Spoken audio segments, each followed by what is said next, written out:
Ok, bueno, buenos días nuevamente a todos. Hoy vamos a comenzar a trabajar, lo primero que vamos a ver hoy es el hígado, ¿ya? Eso es lo que vamos a empezar a ver.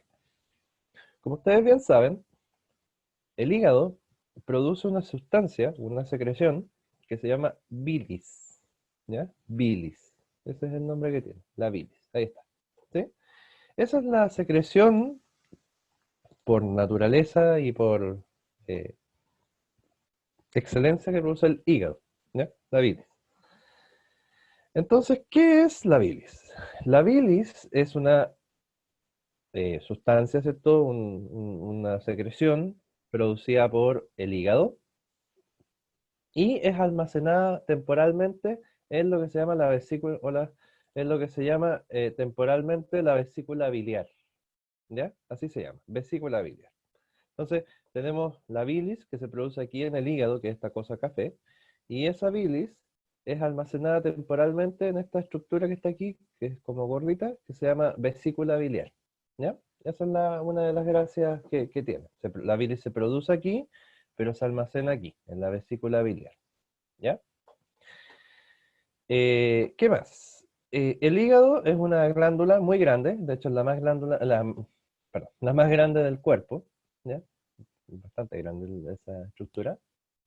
Y bueno, el hígado, aparte de secretar bilis, cumple otras funciones, muchas más, que no vamos a entrar en detalle ahora porque de verdad que son muchas y salen incluso del punto de vista digestivo, o sea, hace otras cosas también, ¿ya? Pero así como la función digestiva que cumple el hígado es, como ya les había dicho, producir y secretar esta cosa que se llama bilis, ¿ya? Ahora, importante saber eh, cómo es la bilis y para qué sirve, ¿cierto? Porque que secrete bilis es una cosa, pero uno podría preguntar ya, ¿y para qué? ¿Cuál es la gracia de secretar bilis? Ya les voy a decir cuál es la gracia. Primero que nada, la bilis, como dice ahí, es un líquido que es de color amarillo, verdoso, medio amargo, alcalino, ¿cierto? Alcalino se refiere a que no es ácido, a eso se refiere, ¿no? Por si acaso. Em, y que se produce en... ya, gracias. Em, gracias por la información. Eh, como les digo, la bilis es un líquido amarillo, ¿cierto? Verdoso, amargo, alcalino. Alcalino se refiere a que no es ácido, ¿sí? Sino que es más bien básico. Que se forma en unas estructuras del hígado que se llaman lóbulos, o lobulillos también le llaman, hepáticos, ¿ya? Pero bueno, basta con que ustedes sepan que se produce en el hígado, en unas estructuras, ¿cierto? Que se llaman lóbulos hepáticos. Y algo bien interesante es de qué está compuesta. La bilis está compuesta por agua, algunas sales que se llaman sales biliares, que le dan el color, un poco de colesterol, pigmentos biliares, que también le dan el color, pero una de las cosas más interesantes es que no contiene ninguna enzima, ¿ya? Acuérdense del concepto de enzima. La enzima, ¿cierto? Era esta proteína que podía generar una reacción química para ¿cuánto se llama? La digestión enzimática o la digestión química que uno decía, por ejemplo, en el estómago, ¿cierto? Esta bilis no contiene ninguna enzima digestiva. Y eso es bien importante que lo sepan y ojalá si lo pueden anotar, mejor, ¿ya? Bien. eh, entonces ya sabemos que dónde se produce la bilis, que es en el hígado, sabemos cómo es y sabemos qué tiene y qué no tiene. Sabemos que está formada por agua, por sales biliares, por un poco de colesterol, por los pigmentos biliares y no tiene ninguna enzima digestiva. Ahora, ¿cuál es la función que cumple la bilis?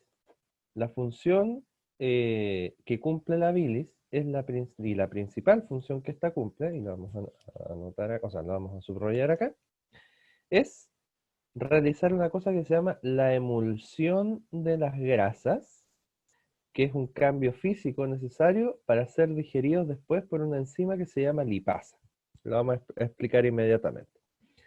Cuando usted come cosas con grasa, ¿sí?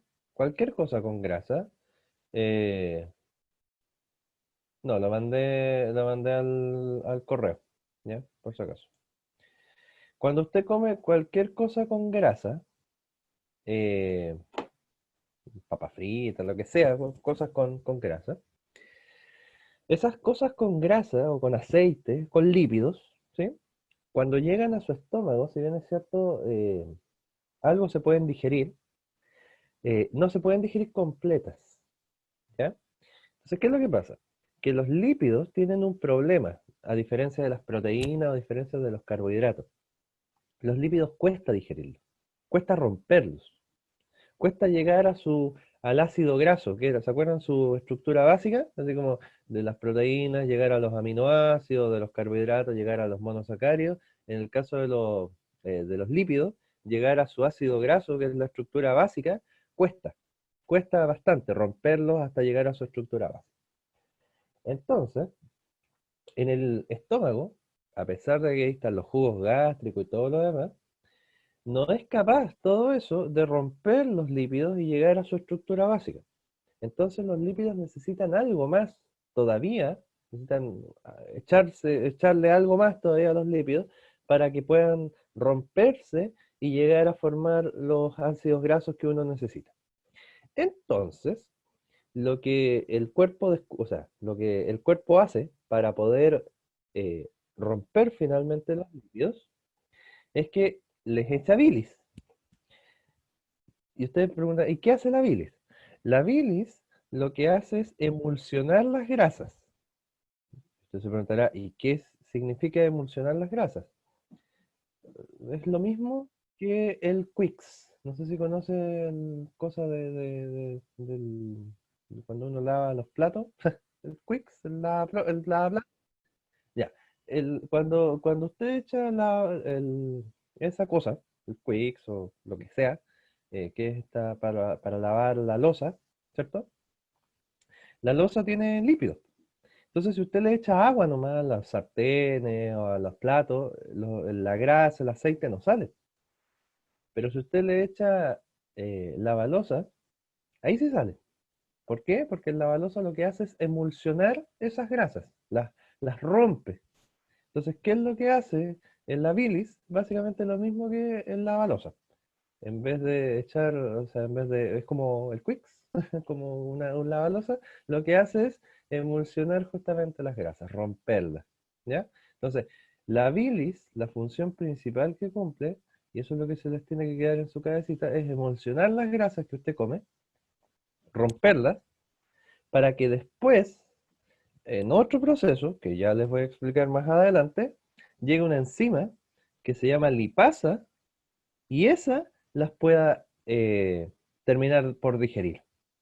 Entonces, lo que usted tiene que hacer es que sus grasas las tiene que primero, le tiene que poner bilis, ¿sí? Recuerda que eso estamos hablando, le tiene que poner bilis para que hagan emulsión, para que se emulsionen, y luego de que hacen emulsión, más adelante llega una enzima que se llama lipasa, y esa finalmente genera la degradación. Lo interesante es que si usted no hace este paso previo, o sea, si usted a la grasa no le echa bilis, no se emulsiona. Lo interesante es que si usted no emulsiona las grasas, la lipasa no es capaz de degradarlo. O sea, la lipasa para degradar esas grasas, necesita que previamente estén emulsionadas. ¿Ya? Necesita previamente que estas grasas estén emulsionadas. Si usted a la lipasa le entrega una grasa sin emulsión, la grasa no es capaz de degradarla. Entonces, por eso es tan importante este proceso de la emulsión, ¿ya? Y eso lo hace la bilis. Entonces, recuerden que la bilis es como la balosa, ¿sí? Una cosa así, que lo que hace es romper, ¿cierto? En una condición acuosa, porque ahí hay agua y harta, romper y emulsionar las grasas. Y esa emulsión de las grasas es un proceso previo, necesario y absolutamente necesario para que después la enzima que viene después, que es la lipasa, pueda tomar esas grasas emulsionadas y degradarlas finalmente hasta el ácido graso correspondiente. O sea, cumplir el proceso completo. ¿Ya? Entonces, por eso tienen que pasar por este proceso anterior. ¿Ya? Entonces es un poquito más complicado los lípidos porque eh, necesitan pasar por un paso previo, que es emulsionarlo. ¿Por qué? Porque cuesta romperlo. ¿Ya? Entonces, eso es lo que se les tiene que quedar en su cabeza, ¿sí? recordar que la bilis no tiene enzimas digestivas, recordar también que la bilis lo que hace es emulsionar las grasas, y que ese proceso de emulsión es un proceso previo requerido para que la enzima que degrada finalmente las grasas lo tome, pero tome esas grasas emulsionadas previamente para que las pueda degradar en los ácidos grasos correspondientes. Si las grasas no están emulsionadas, entonces la lipasa, que es la enzima que degrada los lípidos, no es capaz de degradar. ¿Ya? Así que ojo con ese detalle, ¿ya? Porque podría preguntarse, ¿cierto? Más adelante, yo les podría preguntar, ¿y qué pasa si yo tengo lípidos y no están emulsionados? La respuesta ustedes ya la saben, ¿cierto? ¿Por qué? Porque si no están emulsionados, la lipasa no es capaz de degradarlos. Bien, eso con respecto a la bilis de forma bien general, ¿ya? Para que lo tengan claro y no se les haya, espero que me hayan entendido y no se les haya olvidado. Bien, ok. Entonces, o le toman pantallazo, o lo anotan, o le sacan una foto, pero eso es súper importante que lo tengan claro y no se les olvide. ¿Ya? Bien, sigamos entonces. Eh, ahora vamos a continuar con esto, y esto que les voy a mostrar es la acción digestiva de la bile. O sea, ¿qué hace? Que es lo mismo que les dije, pero ahora dibujado.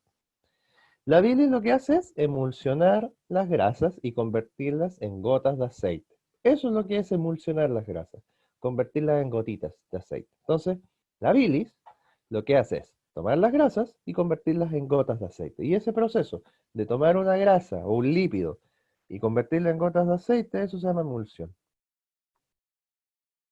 o emulsionar. ¿Ya? Emulsión o emulsionar una grasa. ¿Sí? Bueno, aparte del proceso, ¿cierto? También eso ayuda a absorción de algunas vitaminas, como por ejemplo la vitamina A, la vitamina D, la vitamina K por parte del intestino delgado. Eso ya lo vimos la semana pasada, ¿cierto? Todo el proceso de absorción. Entonces, eh, básicamente este esquema, como resumen, ¿cierto? Es lo que ustedes tienen que tener clarito en su cabeza de qué es lo que hace la bilis. Si ustedes se acuerdan de eso, está mal otro lado. ¿Ya? Aparte, como les dije yo, de ayudar a absorber algunas vitaminas, como por ejemplo la vitamina A, la vitamina D y la vitamina K. ¿Ya? Bien, eso con respecto a la bilis, espero que les haya quedado claro, ¿cierto? La idea o la función, más que la idea, la función, ¿cierto? Que cumple. Eh, Traté de ser lo más simple posible de explicarlo. Claramente esto puede ser un poco más complejo, pero traté de ser lo más simple posible para poderlo explicar lo más sencillo, ¿ya? Espero que lo hayan Hola, entendido. soy Miriam. Hola, hola, hola, buenas. Bien. Eh, ¿Dudas, preguntas, consultas con respecto a esto de la bilis? ¿No? Ya, perfecto. Muy bien. Perfecto, entonces. Sigamos adelante con nuestra clase. Bueno, ahora, eh, la, ¿quién controla la secreción de bilis o la secreción biliar? ¿Ya? Eso ahora lo vamos a conversar. O sea, ¿quién? Porque la bilis tampoco se secreta así sola y porque quiere, sino que alguien lo tiene que controlar. Ya. ¿Quién controla la secreción biliar? La bilis la secreción de esta bilis está, como dice ahí, estrechamente determinada por la presencia de grasas en el duodeno. Recuerden que el duodeno es la primera parte del intestino delgado. ¿Se acuerdan, no? Cuando ustedes tienen el estómago, la salida del estómago, la primera parte del intestino delgado, que es justo a la salida del estómago, se llama duodeno. Acuérdense que el intestino delgado tiene tres partes: duodeno, yeyuno e ilion. La primera parte es el duodeno, ¿ya? Es prácticamente la parte que se pega o se conecta con el estómago. Entonces, cuando en el duodeno hay grasas, esa es como la señal para liberar bilis, ¿ya? Acuérdense que la bilis se produce en el hígado, pero se almacena en la vesícula biliar. ¿Ya? Acuérdense de ese detalle. Se almacena en el hígado, o sea, se produce en el hígado, pero se almacena en la vesícula biliar. ¿Ya? Eso también es importante. ¿Qué más? Aparte de eso, eh, como dice, ante la presencia de grasas, ¿sí? Ante la presencia de grasas en el duodeno, la misma mucosa, o sea, las mismas células que están aquí en el duodeno, producen una hormona que se llama colecistoquinona, o colecistoquinina, o CCK, ¿ya? Entonces, lo vamos a dibujar. Cuando aquí en el duodeno hay grasas, ¿sí? Cuando aquí en el duodeno hay grasas, las células de aquí del tubo del duodeno se dan cuenta que hay grasa y empiezan a secretar esta hormona que se llama colecistoquinina, la CCK, ¿ya? Esa hormona, la colecistoquinina, viaja hasta el hígado, ¿cierto? Hasta donde está, ¿cierto? El hígado, que sería esto, y estimula al hígado a empezar a secretar bilis, ¿ya? Entonces, ¿qué hace la colecistoquinina? Estimula al hígado, al hígado a empezar a secretar bilis. Punto. Eso es lo que uno tiene que tener clarito. Fíjense, la colecistoquinona viaja por la sangre a la vesícula biliar, que acuérdense que es donde se almacena, ¿verdad? La bilis, y también viaja al hígado, ¿ya? Entonces permite la contracción de la vesícula biliar para que la bilis que estaba contenida aquí salga, y también viaja hacia el hígado para que el hígado empiece a producir más bilis, ¿cierto? Y como la bilis estaba contenida aquí y esto se contrae, entonces la bilis sale y cae al duodeno. ¿Se fijan, no? Cae aquí, esta es la vesícula biliar, esto está lleno de bilis. Si la CCK llega aquí, la CCK lo que hace es que esta vesícula se apriete. Entonces, como se aprieta, toda la bilis que estaba contenida aquí sale y llega aquí al duodeno. ¿Se fijan? Eso es lo que hace, lo que hace la colecistoquinina. Entonces, resumiendo, cuando hay lípidos, ¿cierto? En el duodeno, cuando hay grasas en el duodeno, las células del duodeno, las células de la pared del duodeno, eh, se alertan, ¿cierto? Oh, hay grasas, y empiezan a secretar colecistoquinina, o CCK. La colecistoquinina viaja hasta la vesícula biliar y viaja también hasta el hígado, y en la vesícula biliar estimula la contracción de esta. Cuando se estimula su contracción, toda la bilis que estaba contenida en ella sale y cae, ¿cierto?, al duodeno. ¿Sí? Eso es lo que hace la colecistoquinina. Ya.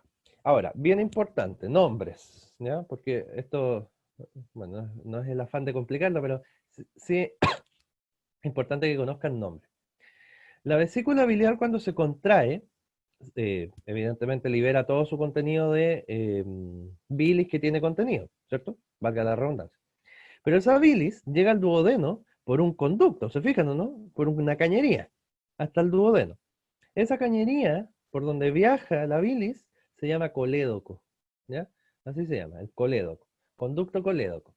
Entonces, cuando la vesícula biliar se aprieta y sale la bilis que estaba contenida aquí, esa bilis viaja a través de un conducto que se llama colédoco en dirección al duodeno. El duodeno sería esto, ¿ya? Acá, en la puntita del colédoco, donde está la unión entre el colédoco y el duodeno, ahí hay un Ok. esfínter, ¿sí? ¿Ah? Ahí hay un esfínter, y ese esfínter, para que se tiene que abrir, para poder que todo lo que viene aquí, que es toda la bilis que viene del colédoco, llegue al duodeno, ese esfínter se tiene que abrir, y ese esfínter se llama esfínter de Oddi, ¿ya? Esfínter de Oddi. Entonces, resumiendo la idea que estábamos conversando, eh, para que lo tengan, ¿cierto? Y no se les olvide.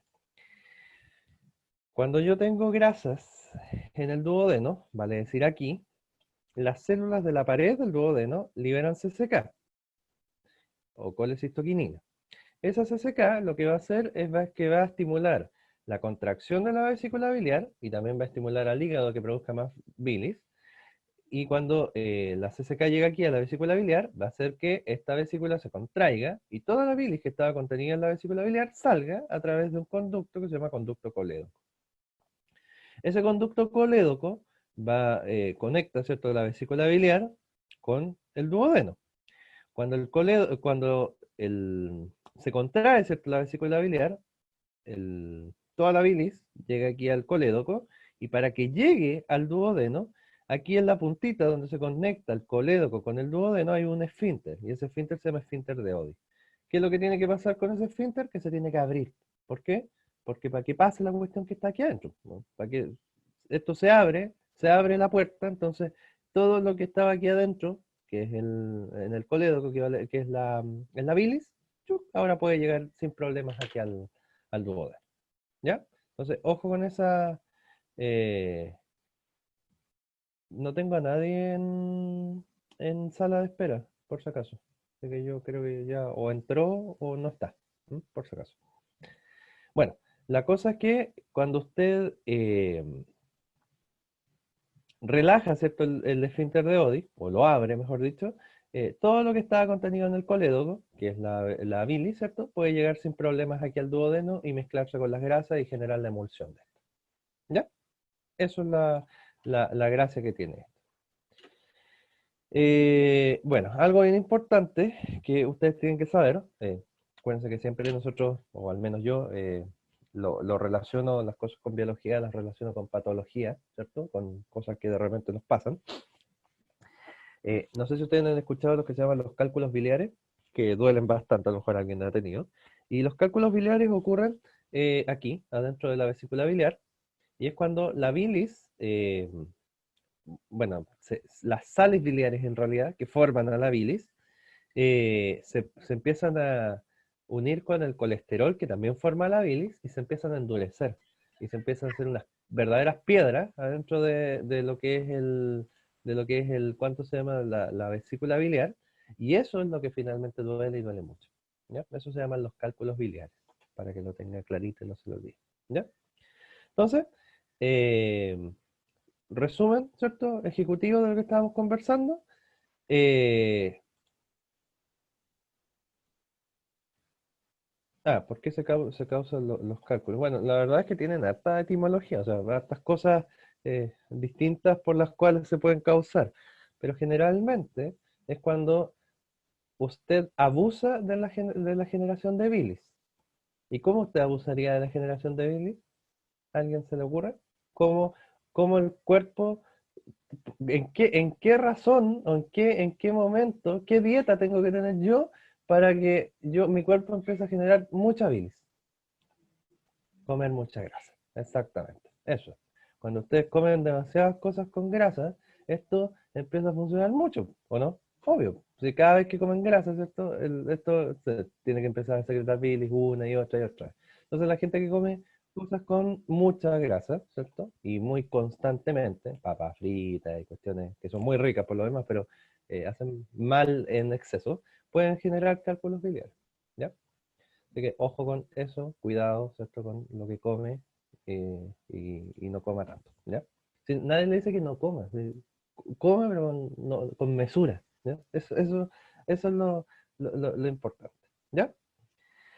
Bueno, espero que les haya quedado claro este proceso, ¿cierto? De cómo se secreta la bilis a través de esta hormona, ¿cierto? Que es la CCK, o así se controla, ¿cierto? A través de la colecistoquinina.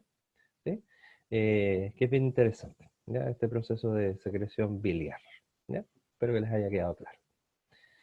Bueno, ahora vamos al otro, que es el jugo pancreático. Claramente, ¿de dónde se secreta? Del páncreas, ¿cierto? Eso ya como obvio. Ya, el páncreas, como dice ahí, es una glándula súper importante. ¿Por qué? Porque esta glándula es donde ocurre la mayor producción de enzimas digestivas, ¿ya? Entonces ya sabemos y tenemos claridad y mucha claridad de que el estómago no es el lugar donde existe mayor cantidad de enzimas digestivas, sino que es en el páncreas donde se genera la mayor cantidad de enzimas digestivas, ¿ya? Lo interesante es que esas enzimas digestivas, tantas, se juntan todas en un solo líquido que se llama el jugo pancreático. Entonces, ¿qué es el jugo pancreático? Básicamente un jugo de enzimas, ¿sí? Una cuestión que viene un montón de enzimas distintas.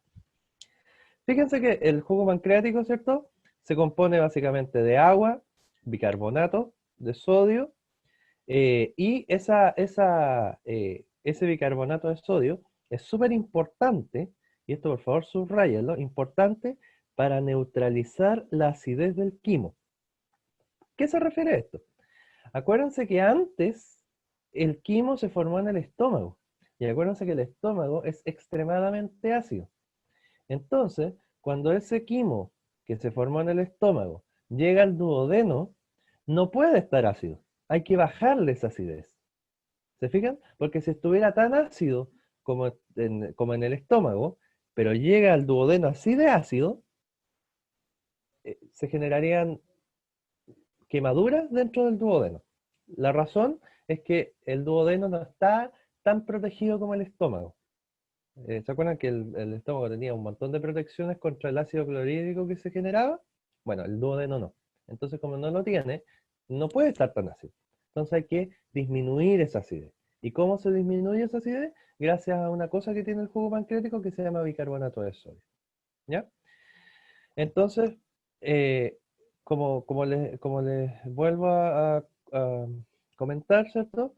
Eh, ¿De qué está hecho? Agua y bicarbonato de sodio. Y como ya saben, ¿cierto? El bicarbonato de sodio, la importancia que este tiene, y eso es lo que se les tiene que quedar en su cabecita, la importancia que tiene el bicarbonato de sodio en esto es neutralizar la acidez del quimo. Acuérdense que el quimo estaba en el estómago. Y si el estómago es muy ácido, cuando ese quimo llega al duodeno, que es la otra parte, esto ya es intestino delgado, no puede estar tan ácido. No puede. Así de sencillo. No puede. ¿Ya? Entonces, para neutralizar esa acidez, yo ocupo bicarbonato de sodio. ¿Ya? Bien. ¿Cuáles son las enzimas digestivas? Y estas, perdóname los nombres, pero es que son así nomás. Pues, yo no le pongo los nombres a esto, así que tienen que más o menos cachar, ¿cierto?, cuáles son las enzimas digestivas. En realidad son bastantes, pero no son tantas tampoco. La primera son dos, la tripsina y la quimiotripsina, que son proteinasas. ¿Qué significa eso? Tripsina y quimiotripsina son enzimas que rompen proteínas. ¿Ya? Eso es lo que proteinasa significa que asa significa enzima que rompe proteínas. ¿Ya? Eso es una proteinasa, una enzima que rompe proteínas. Entonces, tripsina y quimiotripsina son enzimas que rompen, eh, ¿cuánto se llama? Que rompen proteínas. La amilasa pancreática o amilopepsina es una enzima que rompe almidón, o sea, carbohidratos. Más adelante tengo un esquema y les va a quedar más claro. Ahora solamente estamos nombrando, valga la redundancia, nombrando los nombres de las enzimas y yo les estoy dando así como su función principal. Pero más adelante tengo un esquema de resumen y ahí les va a quedar mucho más claro. La lipasa pancreática, que lo que hace es romper lípidos, ¿sí? Previamente emulsionados, ¿ya? Y eso es súper importante. Así que acuérdense que previamente tiene que estar emulsionado el lípido para que esta cosa, que es la lipasa pancreática, los pueda romper. Y otra cosa que se llama la ribonucleasa, que rompe ácidos ribonucleicos, y la desoxirribonucleasa, que rompe ácidos desoxirribonucleicos. ¿Ya? Eso es las distintas enzimas ay, perdón, las distintas enzimas que tiene el jugo pancreático. Entonces, repetimos, tripsina tripsina y quimiotripsina, que son proteinasas, vale decir, enzimas que rompen proteínas. La amilasa pancreática, que es una enzima que rompe almidón o carbohidratos. La lipasa pancreática, que es una enzima que rompe lípidos. Y por favor, cuando los escriban, tienen que escribir rompe lípidos previamente emulsionados. Acuérdense que si no, ¿para qué sirve la bilis? Estaría de más. La lipasa pancreática rompe lípidos que están previamente emulsionados por la bilis. La ribonucleasa lo que rompe es, ¿cuánto se llama? Es ácido ribonucleico, vale decir ARN. Y lo que rompe la desoxirribonucleasa es ácido desoxirribonucleico, vale decir ADN, o sea, ácidos nucleicos. ¿Ya? Entonces, esos son los nombres principales que, hay más, pero los principales que a mí me interesa a esta altura de su vida que ustedes sepan, son estas las principales enzimas que están dentro del jugo pancreático, ¿ya? Entonces, si nosotros quisiéramos definir así en chistoso, por así decirlo, ¿qué es el jugo pancreático? El jugo pancreático es un jugo de enzimas con bicarbonato. Punto. Así de sencillo. ¿Y qué enzimas? Todas estas que yo te estoy nombrando, todas estas cuestiones que yo te estoy nombrando aquí, todas estas son enzimas y todas estas son parte del jugo pancreático y a eso hay que agregarle el bicarbonato de sodio, que además tiene el jugo pancreático para neutralizar, ¿cierto?, la acidez del quimo. Algo bien interesante, y que creo que no lo dije, así que también es bueno que lo anoten, es que el jugo pancreático también llega al duodeno, ¿ya? Así como llegaba la bilis, el jugo pancreático también llega al duodeno, ¿ya? También se junta todo ahí en el duodeno. Entonces, si nosotros quisiéramos hacer un resumen así bien interesante, es que en el duodeno, en la primera parte del intestino delgado, porque hasta la semana pasada uno decía, ya, el intestino delgado sí, la absorción, ya, pero la absorción ocurre en todo el intestino delgado y la respuesta es no. La absorción ocurre solamente en el yeyuno y en parte del ilion. Pero en el duodeno, que es la primera parte del intestino delgado, no ocurre absorción. Lo que ocurre es digestión química. Eso es lo que ocurre. Digestión química, ¿por qué? Porque acuérdense que acuérdense que la digestión química es aquella mediada por enzimas. Oh, mediada por enzimas. Aquí están, ¿cierto? Todas esas enzimas del jugo pancreático que son parte, ¿cierto? De la, bueno, son parte de este jugo y que se juntan con el quimo que viene del estómago y la degradan, ¿cierto? Antes de pasar a su absorción final en el yeyuno y en el ilion y finalmente en el intestino grueso, ¿ya? Entonces, en el duodeno, no ocurre, a pesar de ser parte del intestino delgado, no ocurre absorción. Lo que ocurre es digestión química, ¿ya? Mediada evidentemente por encima. Chao, profe. Mediada evidentemente por encima, ¿ya? Bueno, ok. Eh, ¿Queda clara esta idea? Vamos ahora a lo que es este cuadrito resumen que yo les había dicho, ¿ya? Mira, acción de las enzimas pancreáticas. La tripsina y la quimiotripsina lo que hace es que las proteínas, ese aspecto no me interesa, pero las proteínas, la tripsina que hace, las convierte en dipéptidos, es decir, las rompe, las termina convirtiendo finalmente en su unidad funcional, que en este caso serían los aminoácidos. Entonces, la tripsina, las proteínas las convierte en aminoácidos. La quimiotripsina hace exactamente lo mismo. Pesca las proteínas y también las convierte en aminoácidos. Ah, en aminoácidos. La amilasa pancreática toma almidones, carbohidratos, lo vamos a simplificar, toma carbohidratos y los convierte en disacáridos o monosacáridos, ¿ya? Monosacáridos. La lipasa pancreática, ¿qué hace? Las gotas de aceite. Ah, pero ese nombre ya me suena. ¿Por qué? Porque las gotas de aceite, ¿qué son? Los lípidos que previamente se juntaron con bilis, ¿cierto? Y se emulsionaron, porque acuérdense que la emulsión era que esos lípidos se convirtieran en gotas de aceite. Entonces, ¿qué son estas gotas de aceite? Simplemente los lípidos previamente emulsionados por la bilis, ¿ya? Entonces, ¿qué hace ahora? Las gotas de aceite que se formaron, las gotas de aceite, la lipasa pancreática los toma y los convierte, ¿cierto?, en ácidos grasos, más una cosa que se llama glicerol. Glicerol más ácidos grasos. Así de sencillo. Y por lo tanto permite después, más adelante, la absorción de los lípidos. Entonces, ahí están las principales enzimas, ¿cierto?, que forman parte de esto. Entonces, ahí nos queda claro, ¿cierto?, que la acción de las enzimas pancreáticas es convertir finalmente las estructuras grandes, como las proteínas, los carbohidratos, en sus estructuras más chicas, en sus estructuras que los forman, como los aminoácidos, como los monosacáridos, como los ácidos grasos, en fin.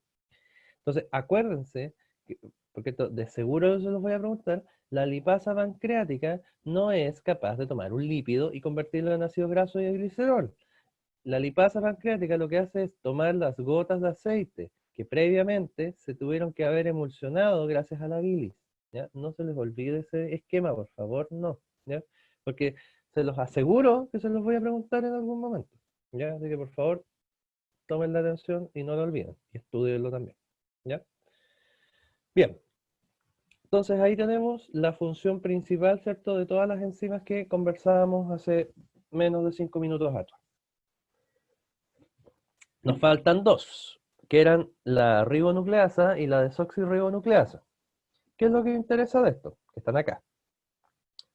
Acá tenemos la desoxirribonucleasa, que desde el ADN destruye ese ADN y lo convierte en desoxirribonucleótidos. Acuérdense que la estructura básica de un ácido nucleico se llama nucleótidos, pero si ese ácido nucleico es ADN, entonces los nucleótidos se llaman desoxirribonucleótidos.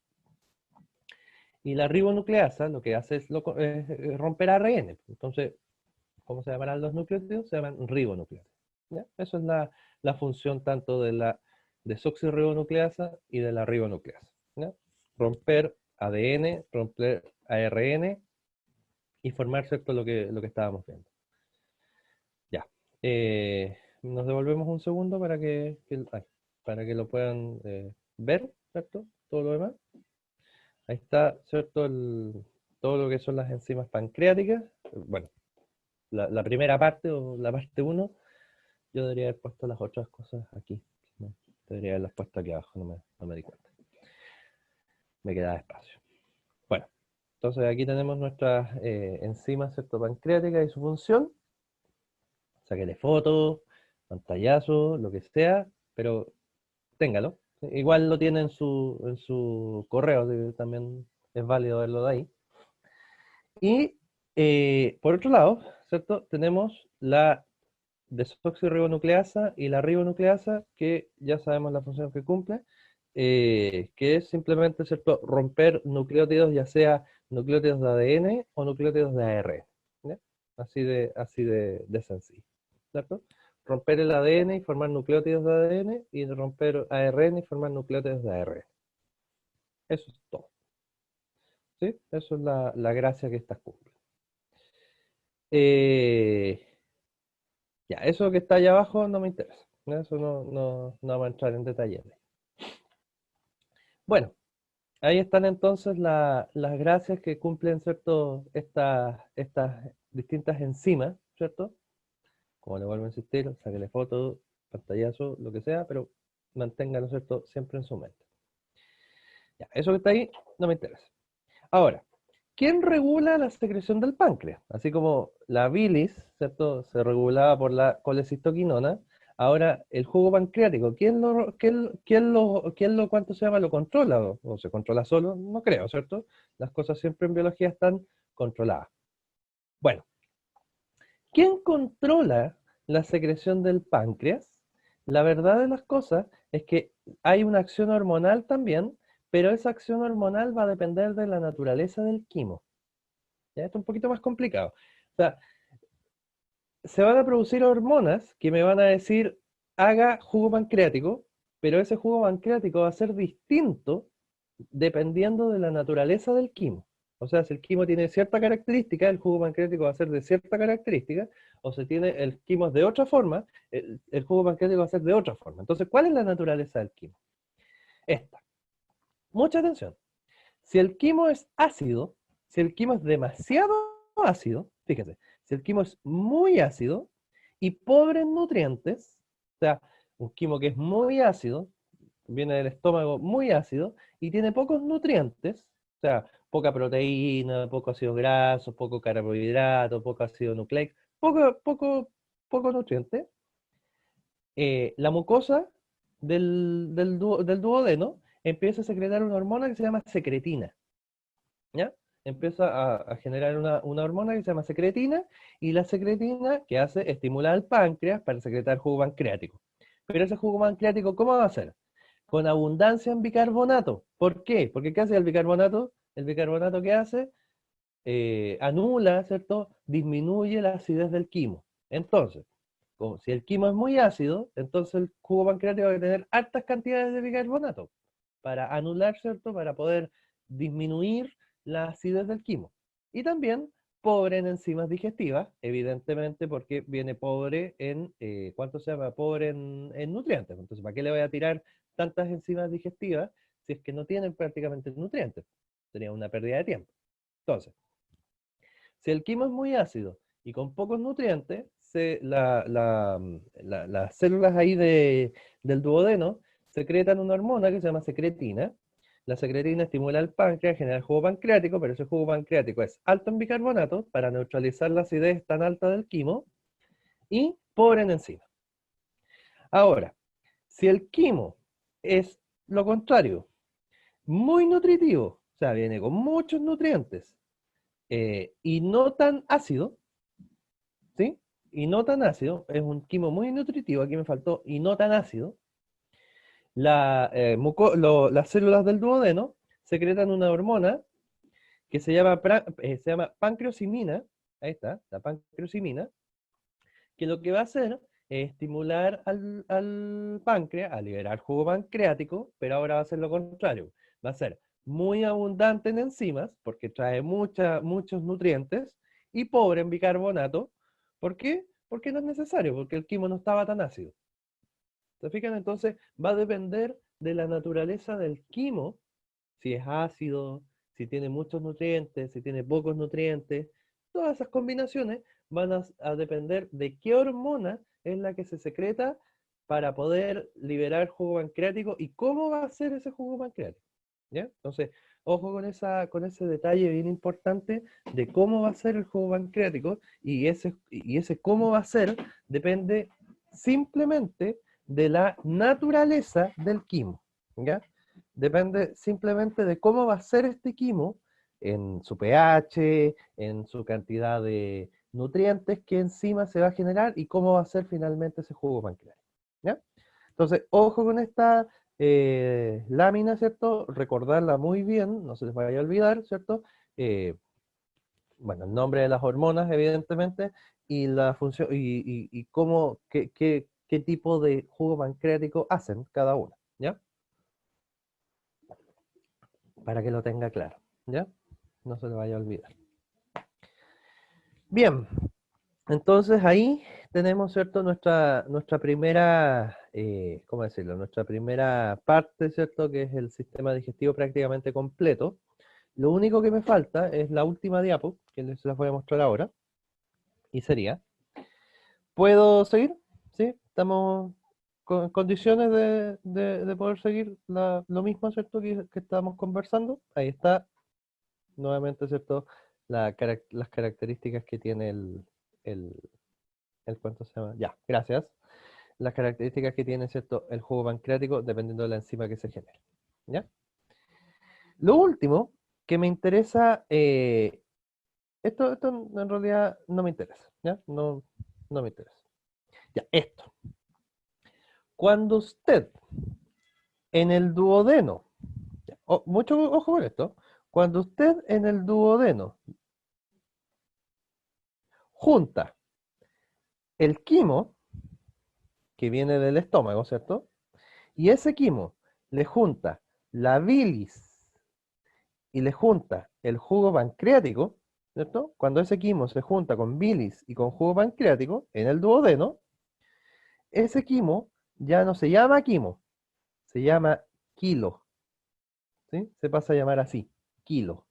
Cuando ese quimo del ácido, ¿cierto? Usted lo junta con la bilis y con el jugo pancreático, ahora esa combinación de cuestiones se pasa a llamar kilo, ¿sí? El kilo, así, el kilo. Entonces, ¿qué es el kilo? Es el resultado del proceso digestivo en el duodeno y se forma finalmente esta cuestión, esta masa que se llama kilo. El kilo es una sustancia neutra. ¿A qué se refiere con neutra? Que no es ni ácido ni básico, es neutro, ¿ya? Que se forma en el duodeno, que contiene los siguientes componentes: agua, sales minerales, vitaminas y todos los monosacáridos, glicerol y ácidos grasos, aminoácidos, monosacáridos, nucleótidos de ADN y de ARN. ¿Se fijan? Esto, todo ya no contiene proteína, ya no contiene carbohidratos, no, sino que ahora contienen el monómero, ¿sí? Contienen la unidad básica de cada cosa, ¿ya? Ya no contienen la cosa grande que yo me comí, ya no contienen la proteína que yo me comí, que pasé por mi boca, ¿cierto? No, ahora ya esa proteína se degradó y está en su unidad básica, que son los aminoácidos. Ya esa papa frita que tenía un montón de grasa, ¿cierto? Ahora ya esa papa frita es un ácido graso o un conjunto de muchos ácidos grasos. Ese azúcar que yo me comí, ese dulce que yo me comí, ahora ya no es el carbohidrato que yo me comí, sino que ahora son los monosacáridos que lo forman. ¿Se fijan? La degradación completa de todas esas cosas. Entonces, eso es el kilo. Un conjunto de agua, de sales minerales, de vitaminas y de todos los monosacáridos, ¿cierto? Que forman lo que yo hace ya horas atrás me comí, ¿cierto? Eso es lo... Y esto, bueno, también hay algunas sustancias indigeribles, o sea, cosas que no se van a digerir y que finalmente van a formar parte de los desechos que les contaba la semana pasada, ¿cierto? Y algo que es bien interesante es que es el kilo, y eso es lo que no les hablé la semana pasada, justamente porque necesitaba conversarles esta parte de la bilis y del juego pancreático antes de. El kilo es el que comienza a avanzar a través del intestino delgado por el yeyuno y el ilion en dirección al intestino grueso, y mientras va avanzando a través del yeyuno y el ilion, comienza todo lo que es la absorción de nutrientes. Entonces, si yo les pregunto, ¿qué cosa encuentro yo en el yeyuno? Usted no me puede decir que encuentro quimo, porque el quimo ya no se encuentra ahí. Lo que usted está encontrando en el yeyuno y en el ilion es kilo, porque ese es el que se absorbe, el kilo, ¿ya? Así que ojo con ese detalle de nombre, ¿cierto? Bien importante que no lo olvide, ¿ya? El kilo es el que se encuentra en el intestino delgado y también en parte del intestino grueso. Y el kilo, es el que comienza, ¿cierto?, todo el proceso de absorción de nutrientes que conversamos la semana pasada a través de las vellosidades intestinales, ¿cierto? Que eso lo conversamos, como les había dicho, muy claramente la semana pasada, ¿cierto? Bien, con esto cerramos la parte de sistema digestivo. ¿Sí? Con esto esta es la última parte de esto del sistema digestivo. Espero que ya les haya quedado más o menos clara la idea de cómo digieren la comida, ¿cierto? Espero que les haya más o menos quedado claro esa idea, ¿cierto? Yo sé que es un proceso un poco complejo, ¿cierto? Que hay que estudiarlo, que hay que leerlo, hay que pegarle una repasada, ¿cierto? Pero basta con recordar, ¿cierto?, las distintas clases que hemos visto para que ustedes más o menos tengan una idea general de qué es lo que hace cada estructura, cómo se llama y qué es lo... Básicamente, ustedes me tienen que contar, así a grandes rasgos, qué es lo que hace una estructura, o sea, cómo se llama, perdón, una estructura y qué es lo que hace. O sea, ustedes me tienen que nombrar una estructura y la función. O sea, si yo les digo la boca, aquí ocurre tal cosa. Si yo les digo las glándulas salivales, aquí ocurre tal cosa. Si yo les digo el esófago, aquí ocurre tal cosa. El estómago, y así. Todos los procesos con su nombre y su función. ¿Ya? Eso lo tienen que tener súper claro. ¿Ya? Y el orden también en el que van. ¿Ya? Al final de esta clase les voy a dar una información, ¿ya? Con respecto a esto mismo. ¿Ya? Cardiovascular. Eso es lo que vamos a empezar a trabajar en nuestra clase de hoy, ¿cierto? Un ratito. Eh, Vamos a ver qué podemos avanzar y si podemos avanzar lo más que podamos. ¿Ya? Entonces, yo al menos el sistema cardiovascular lo divido en dos. En la parte así como más sencilla, que es la parte de la sangre y los vasos sanguíneos, que es como conocer, ¿cierto?, qué es la sangre, cómo se llaman los vasos sanguíneos, sus características. Y otra clase la hago del corazón, específicamente del corazón, porque aunque ustedes no lo crean, el corazón es súper complejo, ¿ya? Es bien interesante y eso lo vamos a ver más adelante, ¿ya? Porque hay que como que cachar un poquito más de cómo funciona el sistema cardiovascular antes de ver el corazón. Entonces por eso lo divido en dos, ¿ya? Entonces, hoy vamos a conversar un poquito de las generalidades del sistema cardiovascular y más adelante, ¿cierto? Vamos a ir ahondando un poquito más, ¿ya? Entonces vamos a avanzar lo que más podamos el día de hoy. Ya, como manera introductoria, ¿sí? Ustedes tienen que saber que la sangre, ¿sí? Es un tejido, ¿ya? ¿Cómo un tejido? Sí, la sangre es un tejido porque la sangre también está hecha de células, ¿ya? También está hecha de un montón de células distintas que vamos a conversar hoy día, espero, si alcanzamos. Y ese tejido, pero es un tejido especial, es un tejido que se llama tejido conectivo, pero un tejido bien especial, porque si ustedes ven, no sé, ¿qué es un tejido? La piel, por ejemplo, la piel es un tejido, pero la piel como tejido es un tejido duro, ¿cierto? Laxo, pero no es líquido, como la sangre. Entonces, esa es una de las cosas interesantes y raras que tiene la sangre, que a pesar de ser un tejido, es un tejido líquido, ¿sí? Un tejido que es acuoso, que se puede mover, y ese movimiento, ¿cierto?, permite finalmente la vida. Entonces, también es súper interesante. Entonces, ya saben, ¿cierto? Como porque todo el mundo ha visto sangre alguna vez, tiene apariencia de un líquido viscoso y está formado por dos cosas que ya vamos a conversar, que es el plasma y los elementos figurados, ¿ya? Eh, Tiene una temperatura, ahí está malo porque es cercana a los 37, un pH neutro que oscila entre los 7,3 y 7,4, ligeramente alcalino, y una concentración de sales más o menos del 0,9%. Entonces, igual, estas son como datos así generales que vamos a ir, evidentemente, ahondando más adelante en las clases, pues eso es una introducción, ¿ya? Más o menos, la sangre representa entre el 7 y el 8% del peso corporal, ¿ya? O sea, cuando uno se pesa en una balanza, más o menos de todo ese pesaje, más o menos el 7 a 8% de ese peso es solamente su sangre. ¿Te fijas? Y el volumen de sangre varía entre hombres y mujeres. Los hombres tenemos un poquito más de sangre que las mujeres, ¿ya? Esa es una de las diferencias, pero un poquito, o sea, será un litro más de sangre que las mujeres. Y básicamente cumple funciones de transporte, regulación y también protección, ¿ya? Esa es una de las características bien interesantes que cumple, ¿cierto?, la sangre. ¿Sí? Entonces, cumple, como les decía yo, funciones de transporte, regulación y protección, ¿ya? Son como las grandes funciones que cumple la sangre y que vamos a conversar con harto detalle el día de hoy. Entonces, eso así como forma de introducir el tema, podríamos llamarlo así como una introducción del tema, para que nos quede claro, ¿cierto?, para dónde vamos. Eso es lo que vamos a empezar a trabajar. Bien, ¿dudas con respecto a esto? ¿Alguna duda específica? Bueno, en realidad es la introducción, así que no creo que hayan tantas dudas. ¿Mm? Bien, ok, perfecto.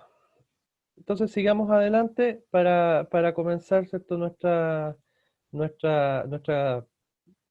parte que de seguro sí les va a causar más de alguna duda.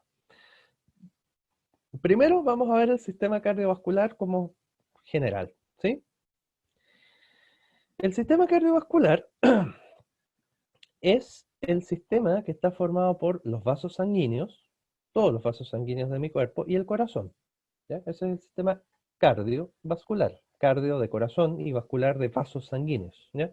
Entonces, el sistema cardiovascular es todo el sistema que está formado tanto por todos los vasos sanguíneos de mi cuerpo y el corazón, ¿cierto? La función principal del sistema cardiovascular es transportar. ¿Transportar qué cosas? Nutrientes, hormonas, gases, en fin, y también muchos desechos, ¿cierto? Entonces, eh, ¿de qué está formado? Está formado del tejido sanguíneo, o la sangre, literal, así a secas, ¿cierto? El tejido sanguíneo o sangre, todos los vasos sanguíneos y el corazón. Entonces, lo que uno tiene que saber y tiene que tener muy claro, primero que la sangre es un tejido. Segundo, que si es un tejido, quiere decir que está formado de células. Y eso lo vamos a conversar más adelante de qué células está formado. Tercero, todos los vasos sanguíneos de mi cuerpo están formando parte del sistema cardiovascular. Y cuarto, tengo un órgano muy importante que está formando parte de este sistema, que es el corazón. Entonces, si yo junto corazón, vasos sanguíneos y sangre, yo estoy hablando del sistema cardiovascular. Ahora, también es importante saber que el sistema cardiovascular, su función principal, y eso por favor, subráyalo si es necesario, su función principal es el transporte, pero eso no quiere decir que sea la única, ¿ya? Eso es muy importante. Que su función principal sea el transporte de cosas, no significa que sea la única función, porque cumple más, ¿ya? Y hartas más, ¿ya? Así que eso es bien importante que ustedes lo sepan, ¿cierto? Y no se les olvide. Eh, bueno, a esta altura de su vida, nosotros no vamos a ver, porque por programa de gobierno, ¿cierto? No dice que hay que verlo, sistema inmunológico, no hay que verlo, en octavo básico. Entonces, claramente no lo vamos a ver, ¿cierto? Solamente vamos a nombrar así, a grosso modo, algunas cosas. Pero ahí tienen una idea importante de que el sistema inmunológico, que es el sistema que nos protege, ¿cierto? De cualquier eh, bicharraco que anda fuera de nuestro cuerpo, ¿cierto? Que en realidad se llaman antígenos, em, también anda por la sangre. Entonces la sangre también cumple una función de protección, ¿se fijan? Entonces ahí también tienen otra función, ¿cierto? Que a lo mejor no será la principal, pero también es súper importante, ¿ya? Bien, eh, sigamos entonces con respecto a conversar acerca de 10:30, estimado. Aquí, ¿cuánto se vamos a conversar? 10:30, Eduardo, por si acaso. Vamos a conversar de las distintas cosas que forman parte del sistema cardiovascular y lo primero que vamos a conversar es justamente de la sangre. Como ya les había dicho, la sangre, ¿cierto? Es un tejido y ese tejido tiene algunas características. Por ejemplo, su temperatura, el pH, el volumen, en fin, ¿ya? Pero más allá de esas características, a mí lo que me interesa es que ustedes tienen que saber estas cosas bien importantes. Primero, 10:30, no 11:30, 11:30 tengo otra clase. Eh, ¿Cómo está conformada la sangre? ¿Ya? Mira, para que ustedes entiendan esto, necesito que imaginen lo siguiente. Supongan ustedes que esto que estoy dibujando yo aquí es un vaso sanguíneo. O sea, perdón, un, un tubo de ensayo, ¿no? ¿Qué es? Un tubo de ensayo. ¿Ya? ¿Conocen los tubos de ensayo de laboratorio? Estos son tubos de ensayo. Ya. Supongo que yo le pongo sangre, ¿sí? Yo le pongo sangre, lo lleno de sangre, y ahora a este tubito de ensayo yo lo pongo a centrifugar. ¿Qué significa centrifugar? Es como cuando centrifugan la ropa, ¿no? Que es cuando ¿cierto? Gira y la ropa se seca. También hay unas centrífugas de laboratorio que yo puedo poner tubos de ensayo, ¿cierto? Y centrifugar las muestras que yo tengo ahí. Y cuando yo genero la centrifugación de la sangre, me pasa algo bien interesante. Hay una parte de la sangre que va a decantar, que se va a ir hacia abajo del vaso, ¿cuánto se llama? Del el tubo de ensayo. Se va a ir hacia abajo porque es más denso, porque pesa más, por eso decanta. Y hay una parte que queda arriba. Entonces, por así decirlo, cuando yo centrifugo la sangre, se me forman dos fases. Una fase que es más densa y de color rojo intenso, que es esta que quedó abajo, y una fase que es más transparente, que queda arriba, y una interfase que queda ahí. Entonces se me forman así como casi como tres fases. Una fase transparente, que es como agua, una fase así chiquitita que queda ahí entre medio, y una fase más oscura que queda ahí abajo.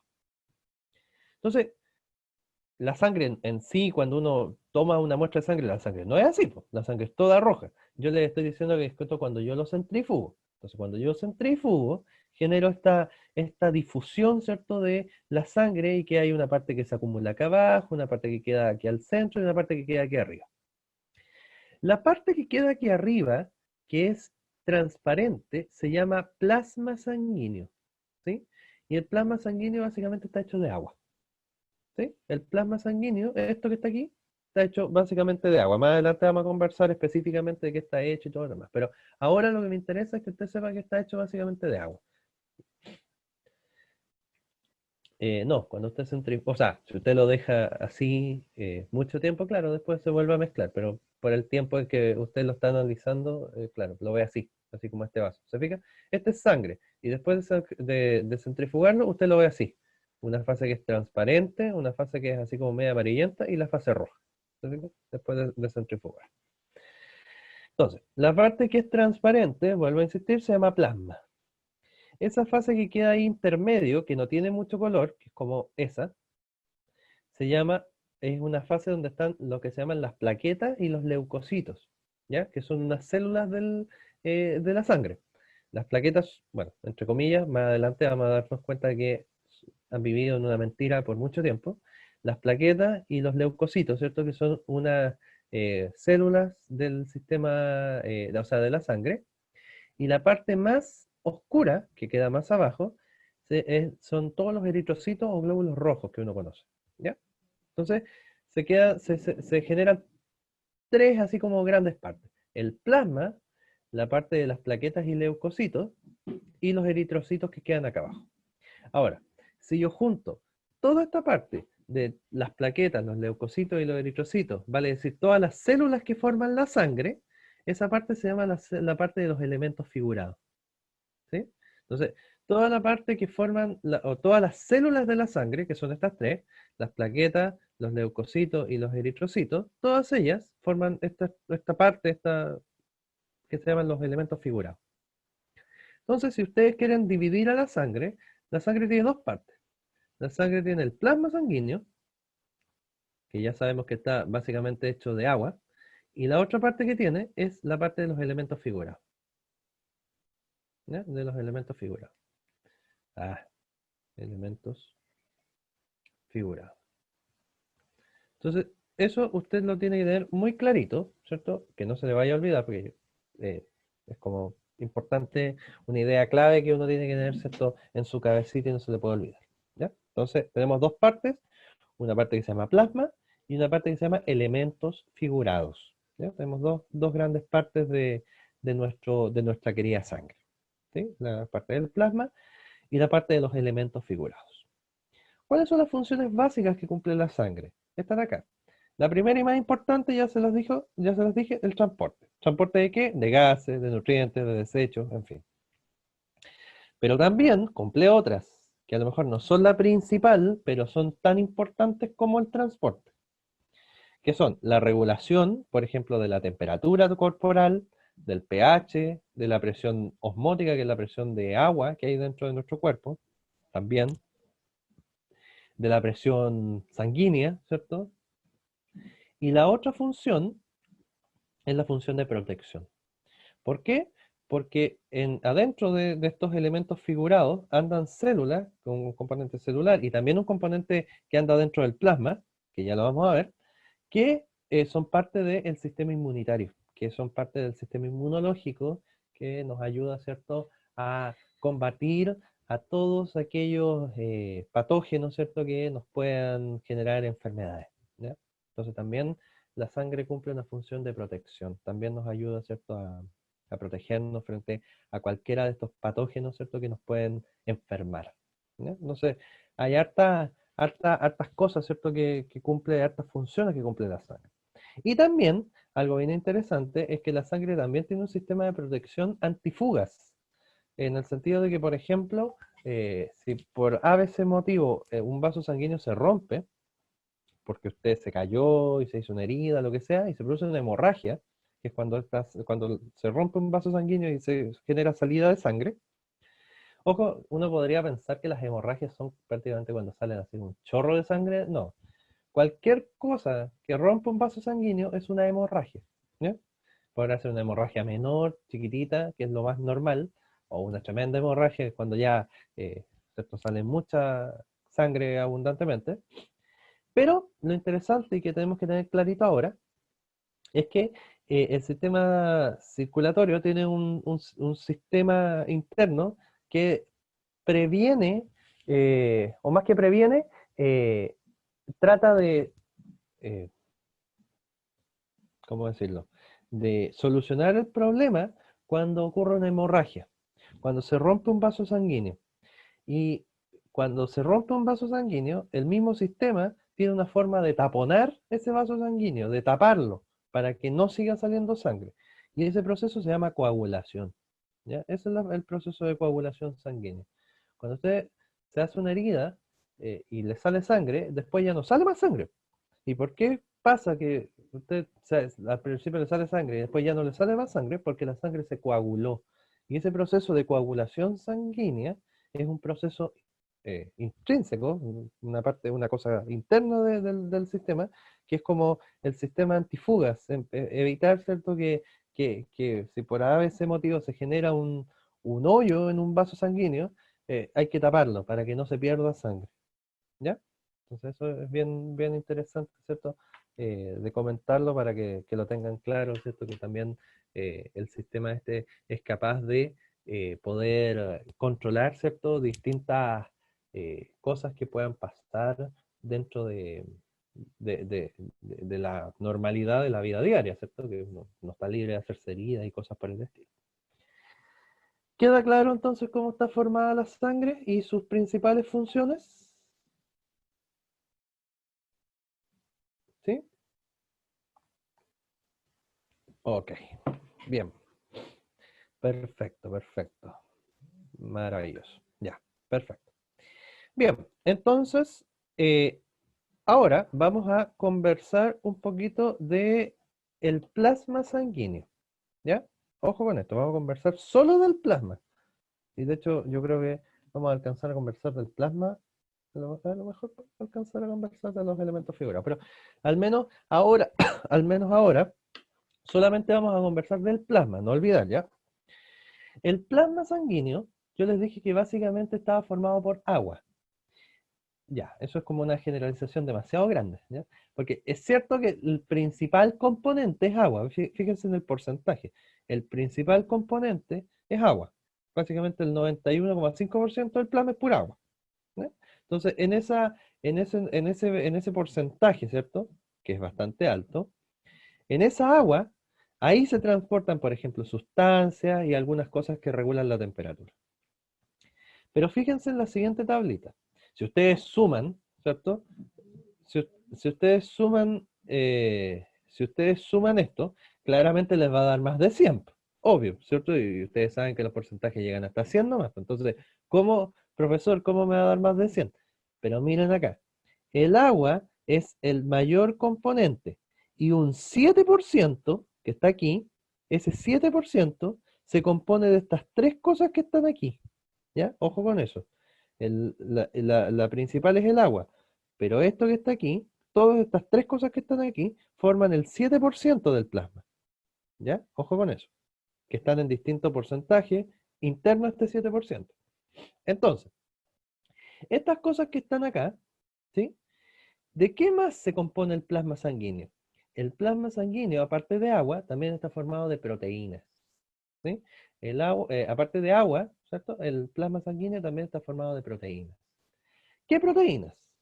La albúmina, las globulinas y el fibrinógeno. ¿Ya? Tres proteínas o tres familias de proteínas bien importantes. Las albúminas, estas no son una proteína, son una familia de proteínas. ¿Ya? No es una, es decir, la albúmina, no.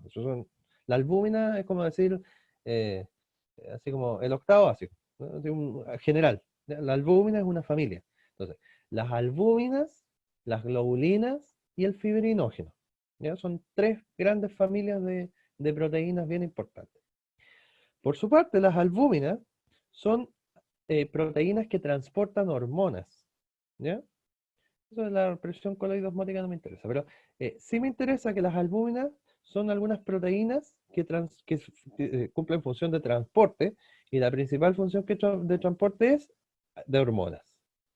¿ya? Entonces no vamos a entrar en detalle qué son las hormonas ahora, pero porque eso corresponde para después, segundo medio, ¿ya? Entonces, la albúmina, principal función, transporte de hormonas. Las globulinas también transportan hormonas, pero otra función importantísima que cumplen las globulinas es que forman las inmunoglobulinas, que son los anticuerpos. ¿Y qué son los anticuerpos? Son proteínas del sistema inmunológico, ¿ya? Esos son los anticuerpos. Son proteínas, lo vamos a anotar acá, son proteínas del sistema inmunológico,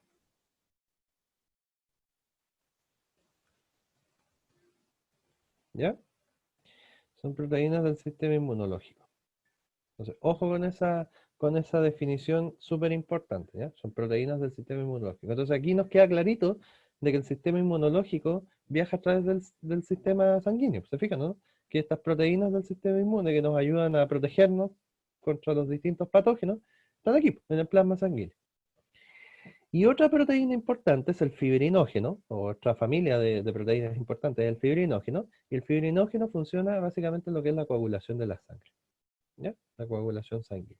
Entonces, ahí tenemos, ¿cierto?, nuestras grandes proteínas que forman parte también del plasma sanguíneo, las albúminas, las globulinas y el fibrinógeno.